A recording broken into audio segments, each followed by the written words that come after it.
Nama Presiden Joko Widodo masih menjadi salah satu topik hangat pada pilkada karena ada isu yang berhembus bahwa ada dugaan intervensi Jokowi yang berkelanjutan dari Pilpres hingga Pilkada Jakarta mendatang.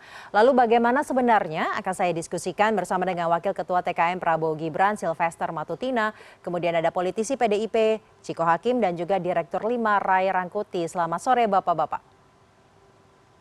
Sore. Selamat sore. Sore. Sore Bang Riko. Baik, Sore. saya mau ke Pak Silvester terlebih dahulu. Tadi kita sudah mendengar ya bersama-sama pernyataannya. Pertanyaannya dari follow up pernyataan tersebut. Jadi gini Bang, tiada asap kan tanpa api. Nah sebelumnya ini kan Anda menyangkal nih bahwa tidak ada intervensi Jokowi. Tapi yang dimaksud menghembuskan isu ini tuh siapa? Dan intervensi seperti apa yang Anda sangkal sebenarnya Pak Silvester? Ya, jadi memang isu ini kan kemarin ada penjagalan kepada Mas Anies ya. Nah, itu yang bicara itu sebenarnya timnya Mas Anies sendiri, ya pengamat politik Henry Satrio ya. Yang saya pikir Pak Henry Satrio ini juga dulu waktu mau Pilpres 2024 juga mengembuskan sama bahwa Pak Anies itu akan dijegal gitu. Nggak dapat partai lah karena ketakutan Pak Jokowi dan sebagainya. Ternyata kan itu nggak terbukti. Dan pola ini akan dilakukan lagi gitu loh untuk di pilkada ya, walaupun kami melihatnya bahwa cara-cara yang dilakukan ini dengan menghembuskan opini negatif atau isu bohong ini, akhirnya kemarin di Pilpres kan baik Pak Ganjar, Pak Anies kalah gitu loh. Karena menurut kami, ya apa yang kami lakukan untuk pemenangan Pak Prabowo, selain Pak Jokowi efek, Pak Prabowo efek, dan Mas Gibran efek, kami melakukan kampanye merebut simpati rakyat dengan santun, dengan mengedepankan keriang gembiraan dan juga memberikan edukasi yang baik terhadap masyarakat sehingga Pak Prabowo dan Mas Gibran menang.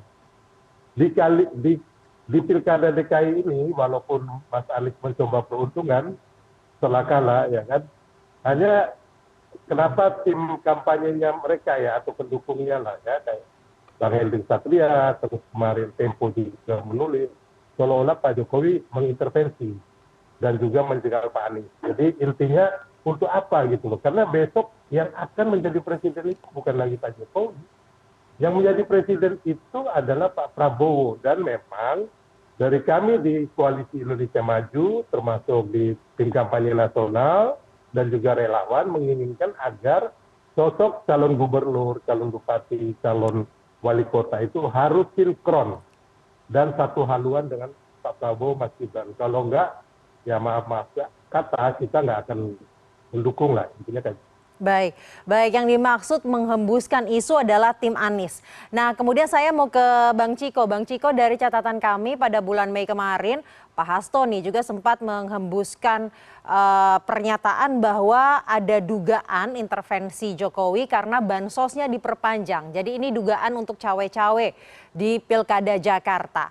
Tanggapannya Bang Ciko? Saya rasa itu dugaan yang cukup mendasar kalau kita melihat dari rekam jejak dan apa yang terjadi di Pilpres. Ini kan udah bukan rahasia lagi. Kan ada dissenting opinion dari 3 hakim yang menyatakan bahwa memang betul ada cawe-cawe presiden. Bahkan ada 2 lagi hakim yang mengatakan betul ada cawe-cawe presiden tapi memang tidak diatur dalam undang-undang sebagai sebuah pelanggaran. Jadi ini kita anggap wajar aja. Dan ini bukan hal yang luar biasa. Bagi seorang politisi dalam posisi apapun, selevel apapun, baik yang level bawah sampai level atas, tentu sangat ada naluri yang untuk turut ikut menentukan dalam satu kontestasi politik gitu. Contohnya Bang Silver misalnya. Bang Silver ini kan punya naluri politik. Bang Silvester ini punya naluri politik. Pasti kalau ada kontestasi ingin berperan ya kan untuk mendukung salah satu calon, itu hal yang biasa. Itu naluri seorang orang yang memang menjadi aktivis politik. Nah, kebetulan Pak Presiden ini sebagai presiden tentunya bukan sekedar naluri tapi juga punya perangkat-perangkat yang bisa digunakan. Dan ini hal yang lumrah dan kita mengetahui memang ini bukan sesuatu yang patut diwaspadai begitu serius dan lain-lain, karena memang sudah harus sepatutnya diwaspadai gitu. Jadi semua kekuatan-kekuatan politik tentunya ingin mengambil peran dalam setiap kontestasi politik, tidak terkecuali Presiden Joko Widodo. Ini yang saya sampaikan. Nah, yang kedua kan ini kita lagi membahas soal jegal menjegal. Tapi saya rasa kalau sejauh itu tentunya kita juga harus berpikir positif, jangan terlalu negatif terus, karena memang Pilgub ini kan atau Pilkada seluruh Indonesia ini kan ranahnya partai politik. Nah, saya meyakini partai-partai walaupun itu berada di koalisi Indonesia Maju juga memiliki independensinya masing-masing, ya kan? Nah, karena independensi itu juga sampai hari ini kan nama RK juga belum ditentukan, kan gitu. Karena masih ada juga tarik-menarik dan itu suatu hal yang cukup wajar. Dan tentunya ada negosiasi-negosiasi yang belum selesai.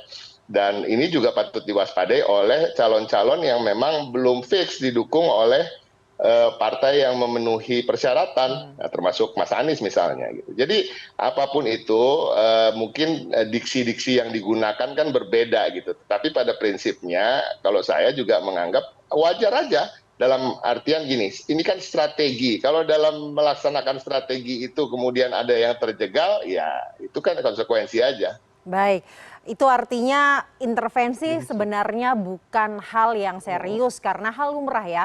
Dalam politik sebenarnya di dunia apapun pasti ada keinginan untuk berkontribusi seperti itu ya.